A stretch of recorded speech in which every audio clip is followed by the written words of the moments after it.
جو لوگ جنت کے وارث اور مالک ہیں نا، کریم محبوب نے فرمایا یہ جو میری بیٹی فاطمہ ہے جنتی عورتوں کی سردار ہے، تو یہ تو جنت کی مالکہ اور وارثہ ہیں۔ وہ تو ساری رات ہی نماز پڑھتی تھی، وہ تو سارا دن عبادت کرتی تھی۔ پاک سب سے زیادہ تو ان کو تھا، تو یہ تو ایک منٹ کے لیے مصلی سے جدا نہیں ہوئے۔ اور جنہوں نے صرف امید لگائی ہے، کوئی ان کے پاس ڈگری نہیں، وہ بن کے بیٹھ گئے ہیں۔ وہ کہتے ہیں جناب جنت مطلب ہم جسے کہیں گے معاذ اللہ وہ جائے گا، دوسرے کو جانے دیتے ہیں۔ اپنی زندگی میں خوش فہمیاں نہ لائیں، یہ غفلت پیدا کرتی ہیں۔ غفلت بڑی خطرناک چیز کا نام ہے۔ جب بندہ غافل ہو جاتا ہے، میں آپ سے ایک بات عرض کروں، حضرت عبداللہ ابن مسعود فرماتے ہیں کہ مومن رائی کے دانے کے برابر غلطی ہو جائے تو اسے لگتا ہے میرے سر پہ پہاڑ کھڑا ہے، اور فرمایا جو منافق ہوتا ہے نا، وہ پہاڑ کے برابر گناہ کر کے کہتا ہے بات ہی کوئی نہیں، فلانا بھی کرتا ہے، یہ بھی کرتا ہے، ساری دنیا کر رہی ہے۔ یہ نفاق کی علامت ہے، اگرچہ بعض نے اسے نفاق عملی کہا، اعتقادی نہیں کہا۔ عزیز دوست، جب آپ چھوٹی گناہ چھوٹی غلطی کرتے ہیں تو پھر وہ چھوٹی چھوٹی غلطیاں پہاڑ بنتی ہیں، چھوٹی چھوٹی۔ وہ حضور نے فرمایا نا، جب تو ایک گناہ کرتا ہے تو تیرے دل پہ ایک دھبا لگتا ہے، نہ توبہ کرے تو دوسرا لگتا ہے، نہ کرے تو تیسرا، پھر دل کالا سیاہ ہو جاتا ہے۔ چھوٹی چھوٹی غفلتیں بڑی غفلتوں کو جنم دیتی ہیں، چھوٹی چھوٹی کمزوریاں بڑی کمزوریوں کو لے کے آتی ہیں۔ اسی طرح بخاری مسلم میں حدیث ہے، نبی پاک صلی اللہ تعالیٰ علیہ وسلم نے فرمایا کچھ لوگ کھلم کھلا گناہ کریں گے قیامت کے قریب۔ اعلانیہ، یا رسول اللہ صلی اللہ علیہ وسلم وہ کس طرح؟ تو حضور فرماتے ہیں انہوں نے رات کو غلطی کی تھی، رب نے ان کی غلطی پر پردہ ڈال دیا، انہوں نے سویرے اٹھ کے خود لوگوں کو بتانا شروع کیا، اور دیکھا میں نے رات یہ کیا معاذ اللہ۔ فرمایا جب انہوں نے اللہ کے پردے کو کھولا تو پھر رب نے بھی ان کا پردہ کھول دیا۔ او میرے دوستو بتاؤ نا، جس کے رب پردے کھول دے پھر کون ہے جو اس کی پردہ داری کرے؟ کون ہے جو پردہ پوشی کرے؟ حضور فرماتے اس نے کھلم کھلا گناہ، فخر سے بتاتے ہیں لوگ یہ کرتا۔ میں بڑے ادب سے عرض کروں گا بزرگوں کی خدمت میں، جو بڑی عمر کے ہیں، جن کی اب اولادیں ہیں، اگر ان کی زندگی میں کچھ ایسی کمزوریاں ہیں تو بچوں کو سمجھانے کے لیے بھی اس کو ڈسکس نہ کریں۔ ہم یہ کرتے تھے، ہم یہ کرتے تھے، اس کا کوئی فائدہ نہیں، یہ ہم کر کے دیکھا ہے سارا کچھ۔ نہ نہ نہ نہ، جس طرح گناہ ہے اس طرح گناہ کا اظہار بھی گناہ ہے۔ آپ ڈبل جرم کر رہے ہیں، آپ دلیر کر رہے ہیں سامنے والے کو کہ تو بھی کر، خیر ہے۔ بلکہ ایک نوجوان مجھے ایک دفعہ کہنے لگا جی ابا جی کہتے ہیں میں نے 35 سال یہ کام کیا ہے، یہ سب غلط ہے۔ تو میں نے ابا جی سے کہا چلو 15 کو سال مجھے بھی کر لینے دو، پھر میں بھی توبہ کر لوں گا۔ یہ ہم لوگوں کو دعوت دے رہے ہیں کہ غلط کام کرو۔ قرآن مجید کو آپ دیکھیں گے نا، سورہ یاسین کے اندر یہ بھلا کفر کیوں ہوتا تھا، منافقت کیسے پیدا ہوتی تھی، بت پرستی کیسے عام ہوتی تھی، دنیا کے اندر ستارہ پرست، سورج پرست، چاند کی پوجا کرنے والے یہ لوگ کیسے پیدا ہوتے تھے؟ غفلت کی وجہ سے۔ جیسے جیسے یہ اللہ کی بارگاہ سے دور ہوتے جاتے، یہ مختلف قسم کی عبادتوں میں، شرک میں، کفر میں مبتلا ہوتے جاتے۔ قرآن مجید سورہ یاسین کے اندر ارشاد فرماتا ہے کہ اللہ تبارک و تعالیٰ نے قرآن مجید کو اس لیے اتارا ہے لِتُنذِرَ قَوْمًا مَا أُنذِرَ آبَاؤُهُمْ، تاکہ آپ ان لوگوں کو ڈرائیں جن کے باپ دادا کو نہیں ڈرایا گیا۔ اور نتیجہ کیا ہوا؟ فَهُمْ غَافِلُونَ، وہ لوگ غفلت میں چلے گئے، ڈرایا نہیں گیا، سمجھایا نہیں گیا، کسی نے سبق نہیں پڑھایا۔ تو میں آپ سب سے گزارش کروں گا کہ خیر کی بات بتاتے رہیں، خیر کی بات کہتے رہیں۔ خیر کی بات جو ہوتی ہے یہ فائدہ کرتی ہے ہمیشہ، تو غفلتیں اپنی دور کرنی چاہیے۔ دوسرا یہ ہوتا ہے، ایک تو انسان جب وہ دور ہو جاتا ہے چھوٹے چھوٹے گناہ کر کے تو غفلت آتی ہے۔ دوسرا قرآن پاک نے ایک اور مقام پر اس کا ذکر فرمایا ہے، وہ اس طرح فرمایا ہے کہ جو انسان کی پیاری چیزیں ہیں نا بعض اوقات، جن سے وہ لگاؤ پیدا کر لیتا ہے، جن سے محبت اس کی بڑھ جاتی ہے، وہ چیزیں بھی غفلت پیدا کرتی ہیں۔ ان میں 2 چیزوں کا تو قرآن پاک نے نام لے کے ذکر کیا ہے۔ ویسے وہ ڈھیر ساری چیزیں ہیں، 1 2 3 نہیں۔ سیاست بھی بندے کو غافل کرتی ہے، دوستوں کی کثرت بھی بندے کو غافل کرتی ہے، کھیل تماشا بھی غافل کرتا ہے، پیسے زیادہ آنے لگ جائیں تو وہ بھی بندے کو غافل کرتے ہیں، تعریف کرنے والے زیادہ ہو جائیں تو وہ بھی غفلت میں مبتلا کر دیتے ہیں۔ بندہ کسی کرسی پہ بیٹھ جائے تو پھر بھی ادھر ادھر دیکھنے کو تیار نہیں ہوتا۔ یہ ساری چیزیں غافل کرتی ہیں، لیکن 2 چیزوں کا نام لیا قرآن پاک نے، فرمایا یا ایھا الذین آمنوا لا تلھکم اموالکم ولا اولادکم عن ذکر اللہ، فرمایا اے ایمان والو کہیں ایسا نہ ہو کہ تمہاری اولاد اور تمہارا مال تمہیں اللہ کی یاد سے غافل کر دے۔ مال اور اولاد، بیوی کو، اولاد کو ایک مقام پہ قرآن پاک نے دشمن بھی کہا ہے۔ کب؟ جب یہ تمہیں کہیں کہ حرام کما کے لاؤ، جب یہ تمہیں کہیں کہ ہمیں جس طرح کا مرضی مال دو، جب یہ تمہیں کہیں ناجائز کرو، یہ دشمنی کر رہے ہیں تمہارے ساتھ۔ یہ مال اور اولاد یہ بندے کو غافل کر دیتے ہیں۔ کاروبار کرنا، مال کمانا، بچے پالنا، یہ ایک جوز ہے زندگی کا، یہ کل زندگی نہیں۔ کل زندگی تو یہ ہے کہ آپ نے دین کے لیے کیا کیا، ملت کے لیے کیا کیا، ملک کے لیے کیا کیا، غریب کے لیے کیا کیا۔ کبھی کسی بندے نے جھونپڑیوں والوں سے پوچھا ہے کہ بارشوں میں تمہارا کیا حال ہوتا ہے؟ وہ کچی آبادیاں جہاں سے گزر کے ہم اپنے بچوں کو دکھاتے ہیں کہ یہ دیکھو یہ پرانے مکان سارے اسی طرح کے ہوتے تھے، کبھی ان لوگوں سے آپ نے پوچھا ہے جو ساری رات چھتوں کے نیچے بالٹیاں رکھ کے وقت گزارتے ہیں کہ چھت ٹپکتی ہے؟ ان سے پوچھا ہے کہ رات بچے سو پائے تھے کہ نہیں؟ اچھا جی بارش ہو رہی ہے تو پھر ہم نے کیا کرنا تھا؟ ہم نے گھر والوں کو پکوڑوں کا آرڈر دینا تھا، وہ وقت پہ دیا۔ ہم نے کہا تھا کوکنگ آج اپنی۔ یہ کب ہوتا ہے؟ جب قومیں غافل ہو جاتی ہیں مال میں، مزوں میں، اپنی ذاتی زندگی کے پیچ و تاب میں، پھر وہ اتر کر دائیں بائیں دیکھنا پسند نہیں کرتی۔ اللہ فرماتے ہیں مال اور اولاد کہیں تمہیں اللہ سے غافل نہ کر دے، کہیں ایسا نہ کر بیٹھنا کہ تم اس میں الجھ جاؤ پوری طرح اور تمہیں صرف اور صرف اپنے بچے یاد رہ جائیں۔ تجارت کرنی چاہیے، لیکن ہم تجارت نہیں کرتے، بانی تاجر جاتے ہیں، ہر چیز کو تجارت کی نظر سے دیکھتے ہیں۔ ڈاکٹر آپ بنے لیکن زندگی ساری ہی آپ ڈاکٹر بن کے نہ گزاریں، آپ کے کچھ اور تعلقات بھی ہیں، کچھ اور رشتے بھی، ان پر بھی تھوڑا غور کر لیں۔ غفلتیں تیزی سے آتی ہیں اور وہ آ کر کے ہمارے اوپر حاوی ہو جاتی ہیں۔ جو پرانے لوگ تھے نا، غافل نہیں ہوتے تھے، بڑے بڑے لوگ اپنے آپ کو کنٹرول کرتے تھے، دیکھتے تھے کہ یہاں کوئی چیز مجھ پہ حملہ آور تو نہیں ہو رہی، فلانی چیز کہیں میرے اوپر زیادہ قبضہ تو نہیں کر رہی۔ وہ پھر ان چیزوں سے اپنے آپ کو بچاتے تھے۔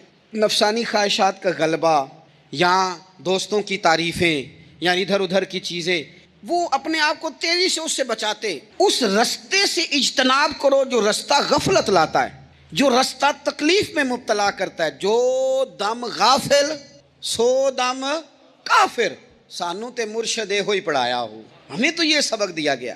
مجھے کہہ لینے دیں، ہم میں سے ڈھیر سارے لوگ ہیں، پلٹ کر اپنی زندگی دیکھیں، اپنے آپ پر غور کریں، تو ہم اتنے قابل تھے کہ شاید ہمیں کوئی اپنے دروازے پر چوکیدار بھی نہ رکھتا، لیکن جب اس نے نواز دیا تو ہمارے لہجے ہی بدل گئے، ہمارا انداز ہی کچھ اور ہو گیا۔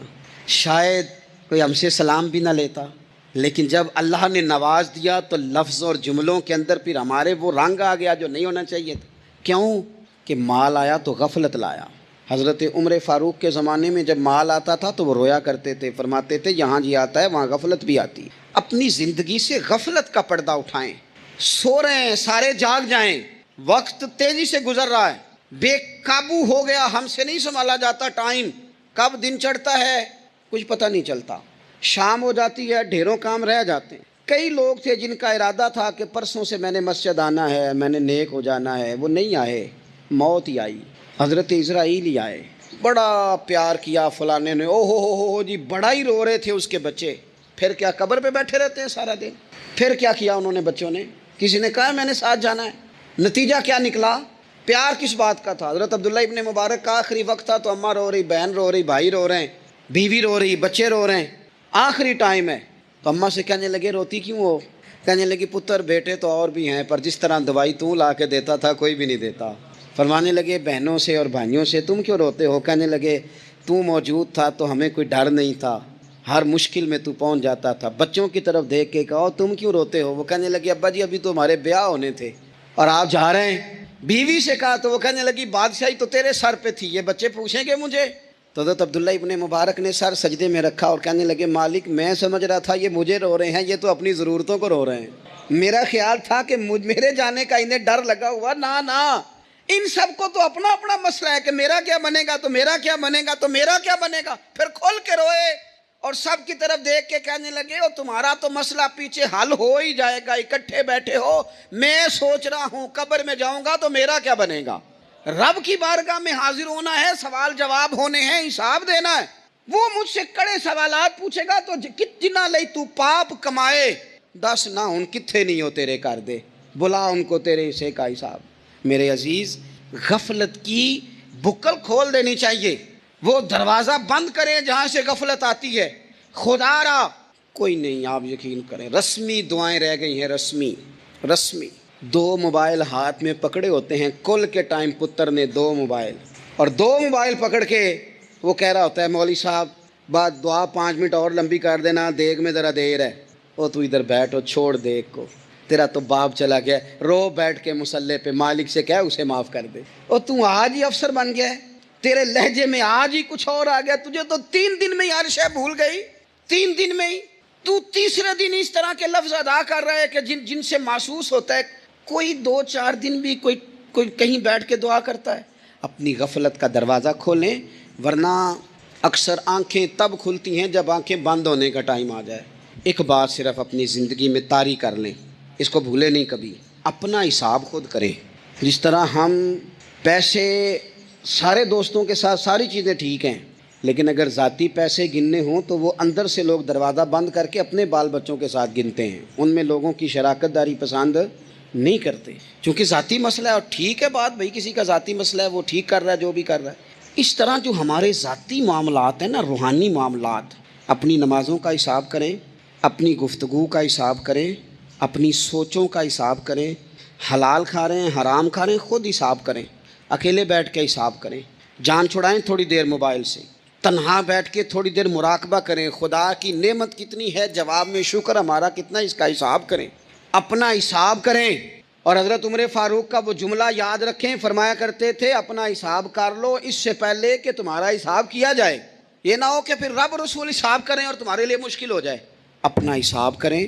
زندگی کے معاملات میں جتنی غفلتیں ہیں، وہ مطلب میرے ابا جی کہا کرتے تھے پتر چھال مار کے نکلو بسترے چوں، تو وہ تھوڑا سا نا ایک دفعہ چھلانگ لگا کے باہر آئے، اور پہلا قطرہ ہی بننا ہوتا ہے بارش کا، اور کچھ بھی نہیں ہوتا، پہلا قطرہ بن جائیں، نکل آئیں، توڑ دیں وہ سارے بت جو ہمیں غفلت میں مبتلا کرتے ہیں۔ زندگی میں فیصلے جلدی کر لینے چاہیے، ہم فیصلے نہیں کر پاتے اور ٹائم ہمارے جانے کا آ جاتا ہے وقت۔ وہ ایک نوجوان نے ایک دفعہ لکھا تھا کہ میں نے اپنے گھر والوں سے کہا کہ اب میں نے داڑھی رکھنی ہے اور کچھ میں نے عبادات کی طرف سفر کرنا ہے، تو میری والدہ کہنے لگیں کہ پتر اجے ٹائم نہیں، تو کہتے ہیں میری اماں اسکول ٹیچر تھی، پڑھی لکھی تھی، میں نے کاغذ قلم لا کے والدہ کو دیا، میں نے کہا اماں مجھے آپ وہ ٹائم بتا دیں جو نیک ہونے کا ہے، میں پھر اس ٹائم ہی شروع کر لوں گا۔ تو کہتے ہیں میری اماں نے کاغذ قلم دیکھا اور میرا اندر کا جذبہ دیکھا تو ماں تھی نہ روئی پڑی، کہنے لگی پتر رکھ تو میں تیرے لیے دعا کروں گی، اللہ تیری مدد کرے گا۔ تو ٹائم تو آ گیا ہے، وقت تو قریب ہے۔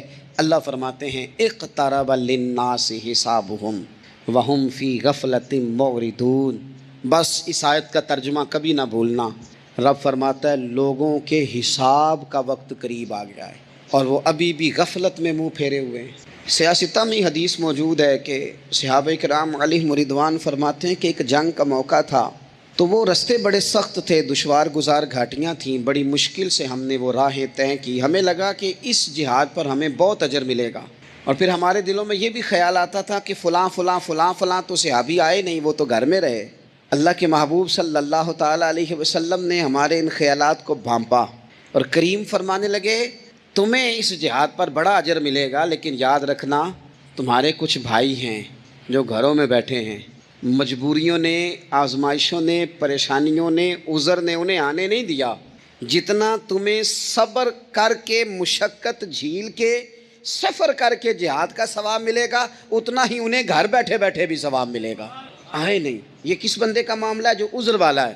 اور اگر کسی کے اجتہاد میں غفلت ہو گئی، حضرت کعب بن مالک رضی اللہ تعالیٰ، یہ بھی صحیح بخاری میں، کل چلا جاؤں گا، حضور تو جہاد پہ چلے گئے لیکن اجتہاد میں غفلت ہو گئی، کل چلا جاؤں گا، پرسوں جاؤں گا، ترسوں، فرماتے ہیں میں جا ہی نہیں سکا، حضور واپس آ گئے۔ جن منافقوں نے جھوٹ بولے جا کے کہ یہ مسئلہ ہو گیا تھا، یہ مسئلہ ہو گیا تھا، ان کو تو مل گئی معافی، لیکن میں چونکہ مخلصین میں سے تھا خدا کے فضل سے، اور ہو گئی تھی غفلت، 50 دن نبی کریم مجھ سے ناراض رہے، 50 دن اللہ کے لیے کہ تو رب کے رستے میں جہاد کرنے نہیں آیا، 50 دن حضور ناراض رہے۔ فرماتے تھے مدینے کی گلیاں میری تھیں، سب میرے اپنے تھے، پر کریم جو ناراض تھے تو کوئی پھر سلام بھی نہیں لیتا تھا۔ مجھے یوں لگتا تھا کہ مجھے دیکھ کر ہوائیں اور فضائیں بھی رستے بدل جاتی ہیں۔ 50 دن میں مسجد میں آتا تھا، جب میں چہرہ ادھر کرتا تو حضور مجھے دیکھتے، اور جب میں حضور کو دیکھتا تو کریم چہرہ بدل لیتے، میں ویکھاں تے یار نہ ویکھے، تے جدوں نہ ویکھاں ادوں ویکھے، ایڈے نصیب کتھوں تتڑی دے میرے وچ ویکھن دے ویکھے، غلام فریدہ بوئے یار دے مرنا ہے پاویں ویکھے یا نہ ویکھے۔ ختم ہو گئی بات۔ حضرت کعب بن مالک کہتے ہیں 50 دن کے بعد پھر رب کریم نے میری توبہ قبول کی اور مدینے والے رسول نے اعلان فرمایا جو عذر کی وجہ سے نہیں جا سکے، مجبوری سے، انہیں گھر بیٹھے بیٹھے ثواب ہے، لیکن جن کے اجتہاد میں غفلت ہوئی